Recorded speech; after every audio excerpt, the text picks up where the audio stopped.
अभी नोट्स में एक पॉइंट तुमको छुटा हुआ मिला होगा और वो भी बहुत इंपॉर्टेंट पॉइंट है, वो तो बताना ही भूल गया। CO2 compensation point, sorry CO2 fertilization effect. CO2 fertilization effect. रुको सेकंड, फोन थोड़ा चार्ज में लगा देने। CO2 फर्टिलाइजेशन इफेक्ट क्या होता है समझना। आज इन्वायरमेंट में कितना कंसंट्रेशन है CO2 का? 380 से 385 ppm। करंट माने तो 400, 380 से 385 ppm। नियर फ्यूचर में, अगले 10 साल 20 साल में यह बढ़ेगा, बढ़ेगा। इस environmental external atmospheric CO2 concentration के बढ़ने से नियर फ्यूचर में किसकी रेट ऑफ फोटोसिंथेसिस बढ़ेगी? C3 की C4?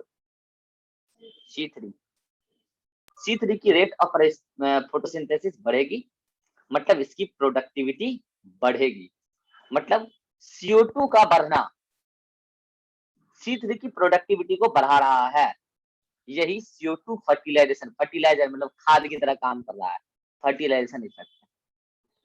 सुनने में कितना अच्छा लगता है ना, CO2 फर्टिलाइजेशन बहुत अच्छी चीजें हैं, लगता है ना कि पोल्यूशन कीजिए, पोल्यूशन कीजिए, CO2 बढ़ाइए, CO2 बढ़ाइए, क्योंकि C3 crop are the major crop और इसकी खेती बढ़ जाएगी, प्रोडक्ट ज्यादा आएगा, तो खाना बहुत ज्यादा होगा, कभी भूखमरी नहीं आएगा। सुनने में कितना अच्छा लगता है ना। हाँ सर। सब थियोटिकल है। सब थियोटिकल बातें हैं, आओ समझाते हैं। CO2 फर्टिलाइजर, ये बात इकोलॉजी में भी काम आएगा, पोल्यूशन में, ठीक है, समझाते हैं। नो डाउट आज CO2 बढ़ रहा है, बढ़ ही रहा है लगातार, पोल्यूशन की वजह से ही बढ़ रहा है, कई सारी एक्टिविटी की वजह से बढ़ रहा है। तो CO2 के बढ़ने से C3 का प्रोडक्टिविटी बढ़ेगा, पक्का बात है। C4 का नहीं बढ़ेगा। C4 का क्यों नहीं बढ़ेगा? क्योंकि वो ऑलरेडी सैचुरेटेड है, उसका नहीं बढ़ेगा, पक्का है। C3 का बढ़ेगा। लेकिन ये बात थ्योरेटिकली सही है, प्रैक्टिकली पता है क्या होगा? प्रैक्टिकली होगा ये, मैं तुमको एक बार बताता हूँ, बहुत सोच समझ के मैं जो बोलता हूँ। C4 प्लांट है ना, ये हमारे फ्यूचर के देवता हैं। देवता कौन होता है पता है? जो मुसीबत में काम आते हैं, आते हैं ना देवता, हरे राम करते हैं मुसीबत में, ऐसे तो करते नहीं। C4 प्लांट ही है जिनके हाथों में हमारा फ्यूचर है। और तुम्हें लगता है कि C3 प्लांट तुम्हारे लिए CO2 बनाने से तुम्हारा दोस्त बन जाएगा? गलत फहमी में हो, गलत फहमी में। बताते हैं सच, बताते हैं सच। C4 प्लांट आज जिस रेट से 360 तक कर रहे हैं फोटोसिंथेसिस, उतने ही रेट से आज भी कर रहे हैं और कल भी करेंगे। C3 तो बचेंगे भी नहीं, अगर बचेंगे तो C4 ही बचेंगे और यही हमारा जिंदगी बचाएगा, अरे तो फिर पूरा दुनिया ही नहीं बचेगा। और बता देते हैं वो कैसे, बता देते हैं कैसे। चलो आ जाओ। आपने क्या बोला कि CO2 बढ़ाया, आपने बढ़ा रहे हैं लगातार। CO2 बढ़ने से टेम्परेचर भी बढ़ रहा है, इसी को कहते हैं ग्लोबल वार्मिंग। ग्लोबल वार्मिंग के बारे में पूरा डिटेल बताएंगे इकोलॉजी में, इसी को कहते हैं ग्लोबल वार्मिंग। CO2 के बढ़ने से टेम्परेचर भी बढ़ रहा है, कैसे बढ़ रहा है ऐसा बात हम डिस्कस नहीं करेंगे, ये सब बात हम वहीं पे डिस्कस करेंगे। ग्लोबल वार्मिंग इसी को बोलते हैं, CO2 के बढ़ने से टेम्परेचर बढ़ रहा है। तो सुनो, पहले एक कंसेप्ट तुमको सिखाते हैं। ये तुम्हारा क्या है? खेत है, किसका है? नवीन का खेत है, नवीन खेती करता है यहाँ पर, नवीन का खेत, ये नवीन का खेत है, ठीक है। नवीन जाता है यहाँ डेली खेती करने के लिए। नवीन को जब पानी पटाना होता है तो बोलता है कि हम बोरिंग लगाएंगे, ठीक है। तो ये क्या करता है, एगो सेटअप ला के यहाँ तैयार करता है, एकदम इसमें जनरेटर वनरेटर अगर बगल में लगा देता है, ऐसे को बड़का पाइप निकालता है, एकदम खेत में निकाल देता है, ऐसे खेत में पानी आता है। लेकिन क्या ये मोटर पानी जनरेट कर रहा है क्या? कि कहीं से पानी खींचता है? तो कहाँ से खींचता है? ये है नवीन का गांव,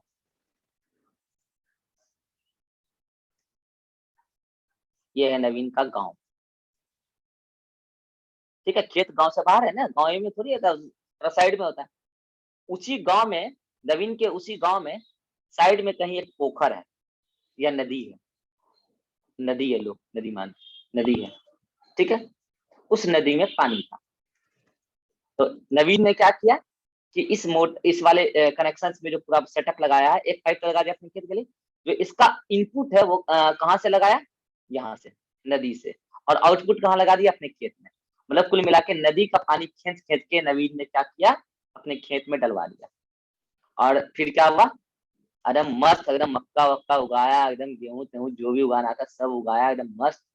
फसल कटने का बारी आया, फसल के काटा, इतना पैसा हुआ, आईफोन सब खरीद लिया धड़ाधड़, मतलब खेती करके अमीर बन गया, सब कुछ ठीक चल रहा था जिंदगी। फिर क्या हुआ, अगले 20 से 30 सालों में इसको एहसास हुआ कि अब मेरे खेत में ज्यादा प्रोडक्टिविटी नहीं होता है, उतना ज्यादा नहीं आता प्रोडक्ट। कारण क्या है, बोलता पटवन में बड़ा दिक्कत होता है। काहे, बोलता नदी सूख गया, नदी में पानी नहीं आता अपने आप, आएगा भी नहीं, बताते हैं। और सुन लो, अभी तो यह हाल है कि नदी नदी में कभी पानी आती है तो बहुत ज्यादा आती है, सूख जाती है तो पूरी सूख जाती है। सुन लो, 2035 से 2050 तक, नोट कर लो ये सिचुएशन, ईयर 2035 से 2050 तक होने क्या वाला है, सुन लो बताते हैं क्या होने वाला है। ये नदियों में पानी कहाँ से आया, कभी सोचे इसके बारे में? ऊपर से कहाँ, बारिश से? गलत सोचना है, नदियों में पानी बारिश से नहीं आया। सुनो बता रहे हैं, बड़े बड़े पहाड़ होते हैं ना, ग्लेशियर्स जिसको कहते हैं, ग्लेशियर्स, ये बर्फ में जो है ग्लेशियर्स। तो जब ये टेम्परेचर बढ़ता है ना तो ग्लेशियर्स मेल्ट होता है, और वही ग्लेशियर्स मेल्ट होने से वो पानी पहाड़ों से गिरता है, नदियों को होते हुए, कई सारी नदियां, इधर भी एक नदी होगी, नदियों को होते हुए फिर फाइनली, ज्योग्राफी पढ़ते हुए पता चलता होगा, नदियों को होते हुए फाइनली समुद्र में पानी आ जाता है, सारा पानी ग्लेशियर्स का, सारा पानी समुद्र में आ जाता है। तो ये ग्लेशियर्स के मेल्ट होने से नदियों में पानी आ रहा है, और फिर वही सारा नदियों का पानी फ्लो बना हुआ है, सारा नदी करेक्टेड है, ज्योग्राफी में पढ़ते होगे, फिर फाइनली समुद्र में आ जाता है। और जो नदी में तत्काल पानी है तुम वही पानी खेत के अपने खेत में डाल लेते हो। फ्यूचर में पता है क्या होने वाला है, ये CO2 बढ़ने से टेम्परेचर बहुत तगड़ा बढ़ेगा, और टेम्परेचर इतना बढ़ जाएगा कि 2035 से 2050 तक एक्सपेक्टेड है। ये कौन बताता है तो सुन लो, ये एक कमेटी है, इकोलॉजी की कमेटी है, international panel on climate change, IPCC, international panel on climate change में दुनिया के सारे कंट्री के अच्छे से कंट्री के साइंटिस्ट मिलके पूरे नेचर को ऑब्जर्व करते हैं। तो उनका ये कहना है कि 2035 से 2050 तक टेम्परेचर इतना बढ़ जाएगा कि सारे ग्लेशियर्स मेल्ट हो जाएंगे। तो सारे ग्लेशियर्स के मेल्ट होने से क्या होगा, ये सारा पानी नदियों को होते हुए सारा पानी समंदर में, तो पहले तो क्या आएगा, बाढ़ आएगा, पहले बाढ़ आएगा, क्योंकि सारा ग्लेशियर्स मेल्ट होगा तो अचानक से बहुत सारा पानी आने लगेगा, तुरंत तुरंत नदियों में बाढ़ आएगा, वो गाँव इसका नवीन का डूब जाएगा, खेत भी हो सकता है डूब जाए, तो पहले तो बाढ़ आएगा। उसके बाद टेम्परेचर तो बढ़ता ही रह रहा है, तो ये सारा पानी क्या हो जाएगा, इवोपरेट हो जाएगा। इवोपरेट होने से क्या, बारिश एक ही जगह थोड़ी होगा, तो पानी फिर क्या हो जाएगा, और फिर फाइनली सारा पानी वहां भी पहुंचेगा समुद्र में, फ्लू तो बना हुआ है। फाइनली होगा क्या, काफी दिनों तक बाढ़ को झेलना पड़ेगा, फिर टेम्परेचर की वजह से पानी इवोपरेट भी होगा, इवोपरेट होगा सब समंदर के पास जाके गिरेगा, सब इकोलॉजी में बताएंगे। फाइनली क्या होगा, अब खेत का पानी सब टेम्परेचर की वजह से उड़ गया, अब खेतों में पानी तुम कहाँ से डालते हैं, नदी में, नदी में पानी कहाँ से आता है, ग्लेशियर से, ग्लेशियर तो है ही नहीं, ग्लेशियर तो है नहीं, 2035 से 2050 के बाद ग्लेशियर से मेल्ट होगा ही नहीं। तो पहले तो बाढ़ आया था, अब आएगा सुखाड़, सुखाड़ आएगा। सर अब इस खेतों, बारिश से नदी में नहीं आएगा? बारिश से नदी में बताते हैं, बारिश जब होता है ना तो जो क्लाउड्स बनते हैं ना, वो क्लाउड्स मेजरली जाते हैं लो टेम्परेचर एरिया की तरफ, और लो टेम्परेचर समुद्र के ऊपर होता है। तो ये ज्यादातर जो क्लाउड है ये डिकंडेंस कहाँ से जाके होंगे, समुद्र के पास, ये बात इकोलॉजी में भी बताएंगे तुमको, ठीक है। तो ये खेतों के पास वो बारिश का पानी इतना इफेक्टिवली नहीं गिरा कि तुम खेत कर लो, खेती कर लो।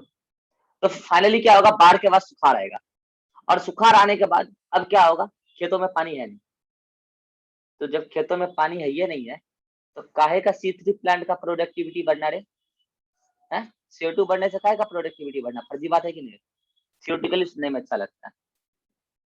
अब बात आता है C4 प्लांट, हम कह रहे थे कि C4 प्लांट की प्रोडक्टिविटी नहीं बढ़ेगा, लेकिन इनके हाथों में हमारा फ्यूचर है। हाँ, तब तक फ्यूचर है जब तक ये सिचुएशन नहीं आया ये वाला, क्योंकि अगर इसकी प्रोडक्टिविटी बढ़ते जा रही है ना, तो पता है C3 के सामने समस्या क्या आएगी, इसकी मतलब कि अगर CO2 बढ़ता जा रहा है ना तो टेम्परेचर बढ़ता जा रहा है, और C3 प्लांट जो है लो क्लाइमेटिक कंडीशन में एडेप्टेड है, इसकी वजह से प्लांट से ऐसे निपटना स्टार्ट कर देगा। और C4 plant hot climatic condition में एडेप्टेड है, तो इस टेम्परेचर को काफी समय तक झेलेगा कौन? C4।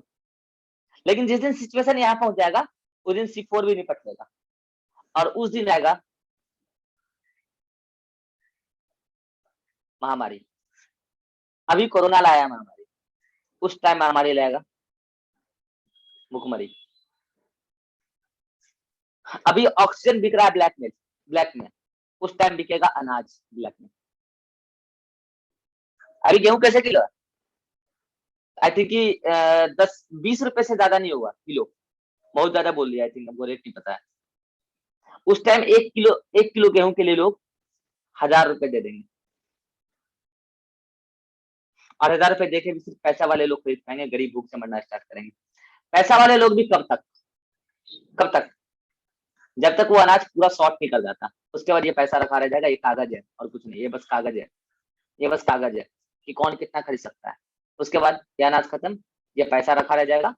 कब तक? मतलब जब तक अनाज है। अनाज खत्म, पैसा खत्म, दुनिया खत्म, महामारी आएगा। कैसे बचा जाए महामारी से? पॉल्यूशन कम कीजिए, प्लांटेशन बढ़ाइए, अपने जीवन में कम से कम 10 पेड़ लगाइए और 10 पेड़ का देखभाल कीजिए, जब तक हम मर नहीं जाते हैं। हर आदमी अगर ऐसा करेगा तो चेतावनी मिल चुका है कि 2035 तक ये सिचुएशन आने वाली है, 2035 से 2050 तक। अगर ये चीज सुधार लिया गया, ये चीज करके, तो हम इस चीज से बच जाएंगे। अदरवाइज तैयार रहिए, आज कोरोना की वजह से ये सब इकोनॉमिक कंडीशन बिगड़ी है और हालतें बिगड़ रही है। आज 2021 है, लाइफ में जितना एंजॉय करना है 35 से पहले कर लीजिए, क्योंकि लोग नहीं मान रहे हैं इन चीजों के लिए, नहीं मान रहे हैं। लगातार वार्निंग मिल रहा है, आईपीसीसी से लगातार वार्निंग मिल रहा है, लोग नहीं मान रहे हैं, बता रहे हैं नहीं मान रहे हैं। मतलब ये सिचुएशन आना लगभग तय है, 2035 से 50 के बीच में सिचुएशन आएगा। उस टाइम हमारे माँ बाप, तुम्हारे माँ बाप वृद्ध अवस्था में रहेंगे, हो सकता है निकल भी ले, स्वर्गवास कर जाए, मे भी हो सकता है, ईश्वर की कृपा रही तो ठीक रहे। अगर अंतिम अवस्था में भी रहेंगे तो उनको कोई खास प्रॉब्लम नहीं होने वाला, वो घर में रहेंगे, वो उनको तो अनाज बैठे बैठे मिलेगा, हम ही लोग ला के देंगे। हमारा बच्चा वो भी घर में बैठा रहेगा, वो भी आराम से बैठे बैठे खाएगा। झेलना किसको पड़ेगा? हमें झेलना पड़ेगा, क्योंकि उस टाइम हम लोग होंगे वो लोग जो मार्केट में कमाने का काम करते हैं। ये कोरोना महामारी से मतलब उस टाइम ऐसा नहीं कि बाहर निकलने में प्रॉब्लम आएगा, प्रॉब्लम उस टाइम ये आएगा कि गाड़ी लेके दिन भर गेहूं खोजेंगे, दिन भर मक्का खोजेंगे शाम का रोटी के लिए, और फिर शाम का रोटी खाएंगे तो फिर रात भर भूखेंगे सुबह की रोटी के लिए कि कहाँ मिल जाए गेहूं, कहाँ मिल जाए मक्का। समझ में आ रहा है? उस टाइम ये कोरोना वाला सिचुएशन नहीं होगा कि घर से बाहर नहीं निकलना है, बाहर निकलना है, बच्चे घर में बैठेंगे, बूढ़े घर में बैठेंगे, झेलना किसको पड़ेगा? हमें और तुम्हें। सोच कर देखो। इसीलिए हमारे अगले जनरेशन मान रहे हो कि नहीं मान रहे हो, मतलब कि हमारे जो पूर्वज हैं वो मान रहे हैं कि नहीं मान रहे हैं इस बातों को कि सुधारिए, एटलीस्ट हमें तो मानना चाहिए, क्योंकि झेलना हमें ही है। ये बात जान लो, झेलना हमें ही है 35 में 50 के बीच में। नहीं तो ठीक है, मरने के लिए तैयार हो। कोई नहीं मानेगा तो मरने के लिए तैयार हो ना, कोई बात नहीं है, पोल्यूशन करो खूब आराम से, प्लांट वाला काटो तो कोई दिक्कत नहीं है, आराम से। तो ये था CO2 फर्टिलाइजेशन इफेक्ट। तो CO2 फर्टिलाइजेशन इफेक्ट बस थ्योरेटिकली सुनने में अच्छा लगता है कि CO2 फर्टिलाइजेशन इफेक्ट की वजह से प्रोडक्टिविटी बढ़ेगा, ऐसा कुछ नहीं वाला है। ये सब थ्योरेटिकल बातें हैं, प्रैक्टिकली ऐसा कुछ नहीं होगा। प्रैक्टिकली क्या होगा? तो प्रैक्टिकली ये होगा। क्यों होगा? कारण बता दिया मैंने। सर हाँ, यहाँ सर गांव में सबका हैंडपंप सर काम नहीं कर रहा है अभी से ही। तो नदियों में पानी नहीं होगा। हाँ सर। तो तुम सोचो ना, वो वार्निंग कहाँ से, ये वार्निंग आईपीसीसी का आज से दे रहा है, ये वार्निंग तुमको पिछले 20 साल से मिल रहा है, और पिछले 20 साल से वो एक्सपेक्टेड कर रहा है कि 2035 से 2050 में सिचुएशन आएगा। याद करो 2013 के आसपास, याद करो हल्ला हुआ था कि बहुत भयानक बाढ़ आने वाला है, याद हो? याद नहीं है सर। हाँ, हम लोग उस टाइम 9th में थे या फिर 8th में थे, तुम लोग बहुत काफी बच्चे हो गए, इसलिए तुम लोग को याद नहीं है। उस टाइम भी साइंटिस्ट लोग का एक्सपेक्टेड डाटा था, नहीं आया, अच्छी बात है, नहीं आया, बच गया। अब ये एक्सपेक्टेड डाटा बताया जा रहा है 2035 से 50 तक का। तो जो साइंटिस्ट है वो साइंटिफिक स्टडी करके ये बता रहे हैं, हो सकता है ना हो ऐसा 35, हो सकता है 2070 में जाके हो, लेकिन भाई अगर साइंटिस्ट स्टडी करके बता रहा है तो मानो तो। और तुम क्या आज फील नहीं कर रहे इस चीज को? अभी तुम खुद बोले ना गाँव में नहीं आ रहा पानी, फील नहीं कर रहे क्या तुम? हाँ सर। सांस लेने में तकलीफ हो रही, फील नहीं कर रहे क्या? अनटाइमली बाढ़ आता है, अनटाइमली सुखाड़ आता है, फील नहीं करे क्या? बाढ़ तो आना ही चाहिए टाइमली, लेकिन अनटाइमली आ जाता है और ऐसा आता है कि वो प्रकृति का विकराल रूप होता है एक तरीके से। तो वार्निंग तो सही मिल रहा है ना, 35 से 50 वाला वार्निंग। झेलना हमें ही है, हमें झेलना है। हम चाहे 2035 में आए, 2060 में आए, 60 में भी आएगा तो भी तो हम ही झेलेंगे। हो सकता है हम अपने बच्चे के साथ मिलके झेलें। हमारे जनरेशन को झेलना तो पड़ेगा ही। एक महामारी कोरोना भी झेल रहे हैं, देख लो ऑनलाइन से क्लास में पढ़ा रहे हैं, कितना अच्छा ऑफलाइन चल रहा था सब कुछ। ये झेलना पड़ रहा है हमको ऑनलाइन की वजह से। कितना खर्चा लग रहा है, फालतू में नेट जा रहा है, फलाना ढिकाना, झेल रहे हैं ना। कोशिश कर रहे हैं कि जैसा ऑफलाइन में पढ़ाते हाँ थे सर। ऑनलाइन में भी वैसा ही पढ़ाएं। झेल तो रहे हैं और क्या कर रहे हैं, कहीं नहीं जाते, बस रूम में पैक्ड रहते हैं। झेल ही तो रहे, एक कोरोना महामारी झेल रहे हैं, अब फिर भूखमरी झेलेंगे। अभी तो घर में बैठे हैं ना, अब उस टाइम क्या करेंगे? उस टाइम गाड़ी लेके भौंकेंगे इधर से उधर, कहाँ मिल जाए खाने का, कहाँ मिल जाए खाने का, ये झेलेंगे। 2035 से 50 के बीच में आएगा सिचुएशन। अब तुम क्या सोच रहे हो कि अभी से पैसा कमा के रख लेंगे और उस टाइम सब काम कर लेंगे? हाँ, हमने बताया ना, ये देखो कब तक, कब तक। अरे समझे, तुम 1000 रुपए लेके निकलोगे 1 किलो गेहूं खरीदने के लिए, 20 रुपया वाला, 1000 रुपया में 1 किलो गेहूं मिलेगा तब ना तुम खरीदोगे जी। 1 किलो गेहूं मिलेगा तब ना तुम 1000 रुपए में खरीद लोगे। आज ऑक्सीजन सिलेंडर की वजह से क्या केवल गरीब मर रहे हैं? अमीर भी मिल रहे हैं जिनके पास करोड़ों का प्रॉपर्टी है, उनको आज उनको ब्लैकमेल भी में भी ऑक्सीजन मिल जाए, मिले तब तो खरीदेंगे। उस दिन आरटीपीसीआर टेस्ट हाँ कहीं नहीं कर रहा था, जहां कर रहा था ब्लैकमेल में कर रहा था, ब्लैकमेल चल रहा था पूरा, एकदम ब्लैक में बिक रहा था, काला बाजारी। लेकिन आरटीपीसीआर भी हर जगह हो ही नहीं रहा था ना। एंड रैपिड एंटीजन भी 100 रुपए का टेस्ट कराए 300 रुपए में, वो भी सब जगह हो ही नहीं रहा था, कई जगह नहीं हो रहा था, गए थे तुम लोग साथ में। ये सिचुएशन झेलना पड़ेगा भाई साहब। खैर छोड़ो, हम अपनी कहानी को बढ़ाएं आगे। CO2 फर्टिलाइजर इफेक्ट नहीं बता पाए थे, वो बता दिए जल्दी से, ठीक है। अब बताओ हमारे पास टाइम कितना है, जल्दी से टेम्परेचर खत्म हो जाएगा ना इस मीटिंग में। इस मीटिंग में टेम्परेचर खत्म हो जाएगा, यस और नो?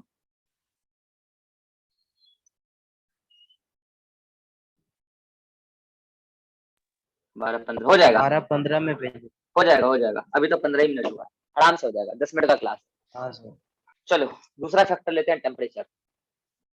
CO2 समझ में आ गया होगा पूरा सब कुछ? हाँ सर आ गया। यस सर आ गया।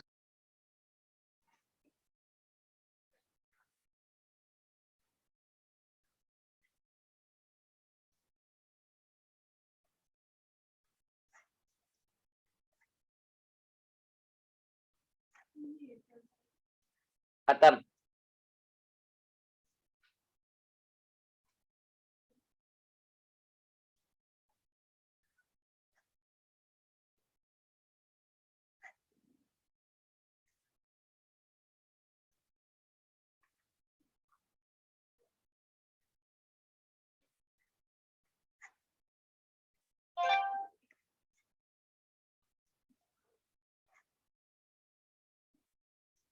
समझ गया? हाँ सर। सब कुछ पढ़ा चुके हैं, चलो फॉर्मेलिटी निभा देते हैं, निभाना तो पड़ेगा ना।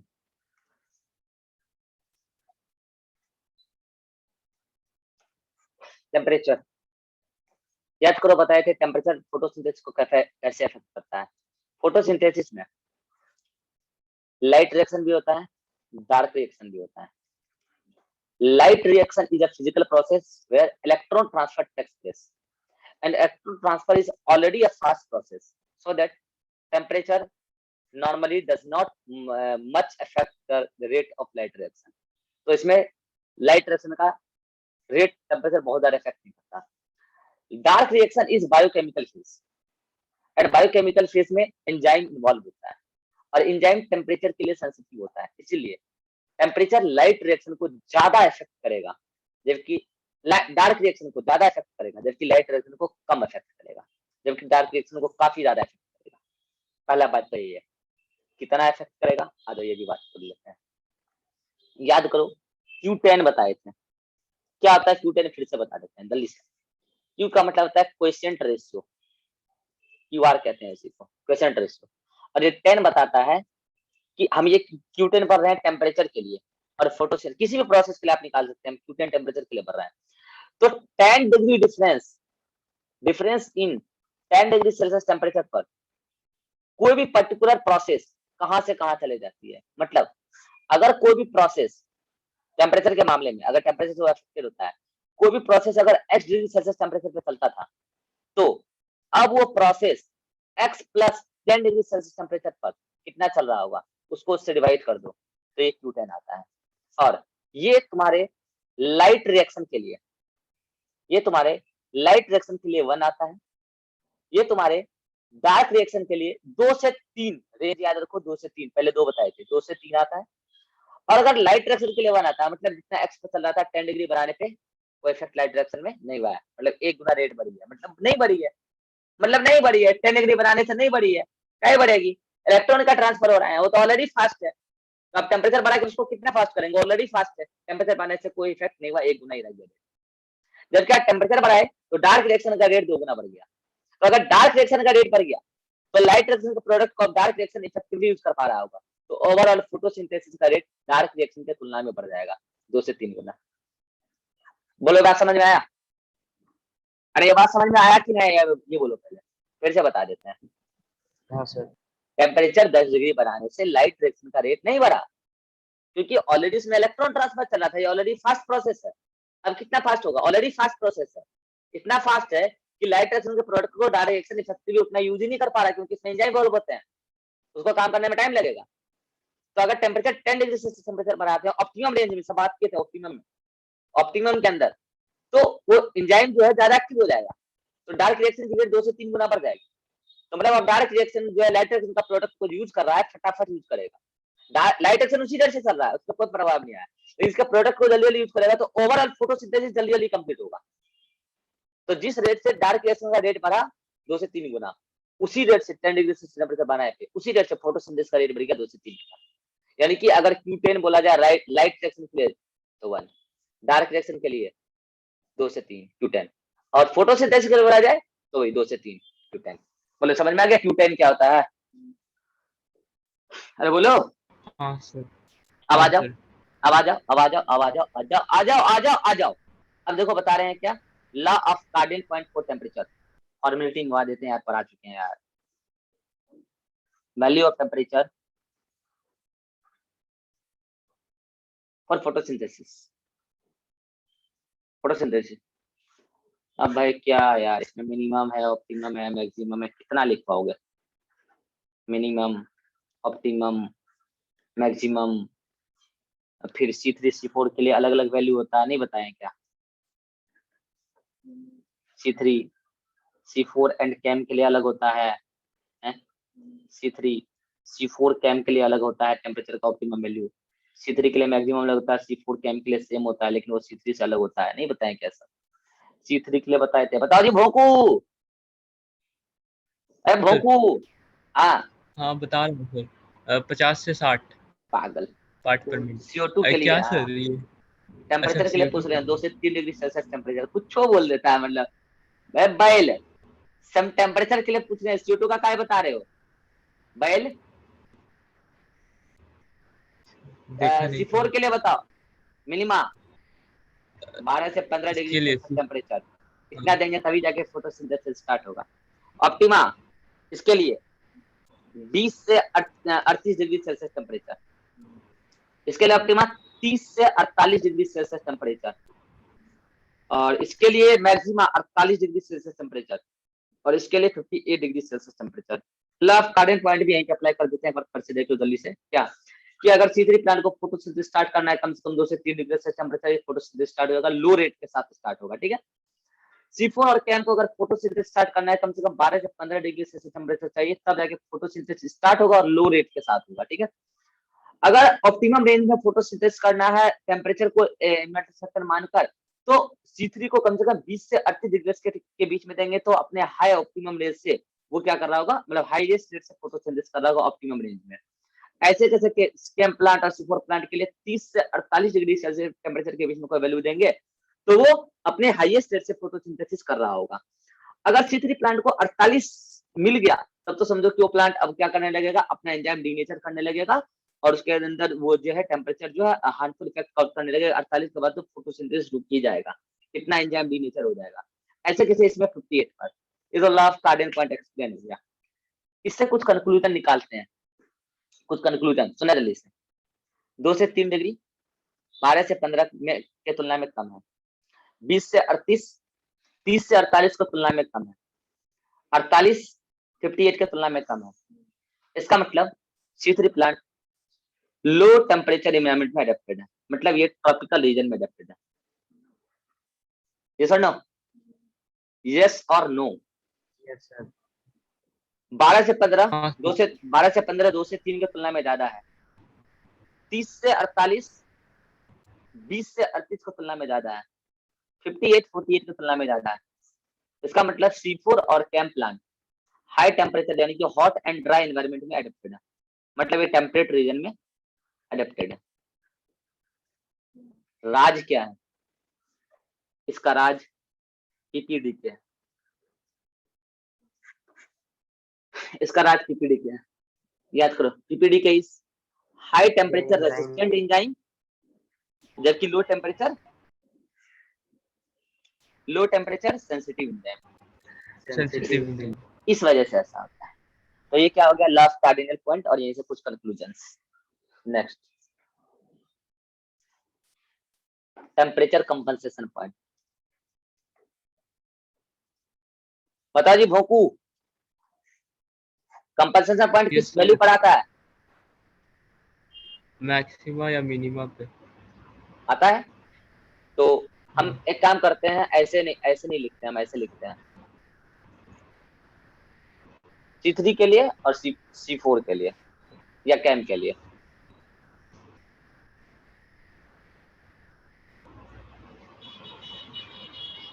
दो जगह पर आएगा, मिनिमा पे आएगा, मैक्सिमा पे आएगा, मिनिमा पे आएगा और मैक्सिमा पे आएगा। ठीक है।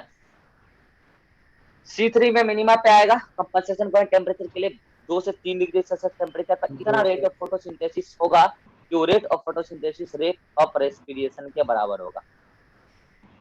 अगर बहुत ज्यादा टेम्परेचर दे दिए तो फोटोसिंथेसिस का रेट घटने लगेगा। कब? 48 डिग्री सेल्सियस टेम्परेचर पे।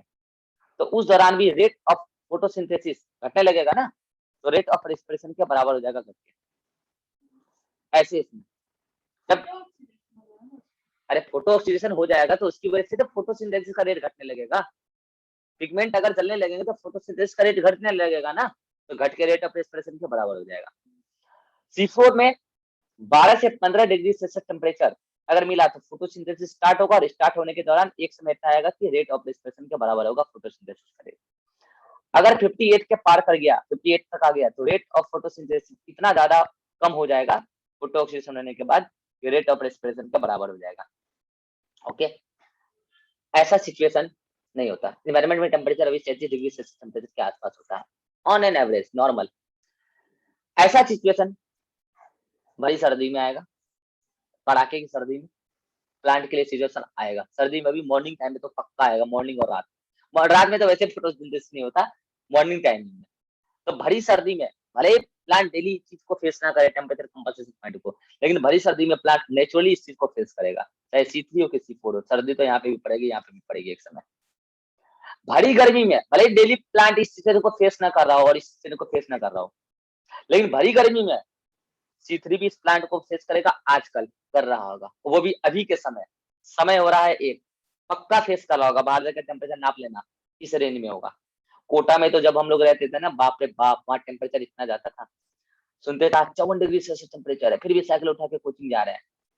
ये सब 50 तो 48-50 तो अभी रहता ही रहता है, पक्का रहता है राजस्थान में। तो वहां पे जो प्लांट ऐसे हॉट एंड ड्राई एनवायरनमेंट और ज्यादा एडेप्टेड है, राजस्थान में भी, रेगिस्तान में चले जाओ, वहां के प्लांट तो भाई साहब इसको फेस कर रहे होंगे। ठीक है, तो टेम्परेचर कंपनसेशन पॉइंट भले ही रोज का है, लेकिन भरी सर्दी में ये और भरी गर्मी में ये फेस तो करना ही है उसको। क्लियर? हाँ अरे सर। बोल। सर तो हमारा फैक्टर खत्म होता है, और फैक्टर खत्म नहीं होता है, 3 फैक्टर मेन खत्म हो गया, लाइट, CO2 और वाटर। सॉरी लाइट, CO2 और टेम्परेचर। अभी और भी मेंटल फैक्टर बाकी है। एक्सटर्नल में वाटर बाकी है, इंटरनल में क्लोरोफिल बाकी है, लीफ का साइज वाइज बाकी है, और एक्सटर्नल में एक और बताएंगे O2। और नवीन का जवाब सही था, इस बात को भी डिस्कस करेंगे। इन सारी बातों को पढ़ने के लिए देखते रहिए हमारा अगला एपिसोड। ओके।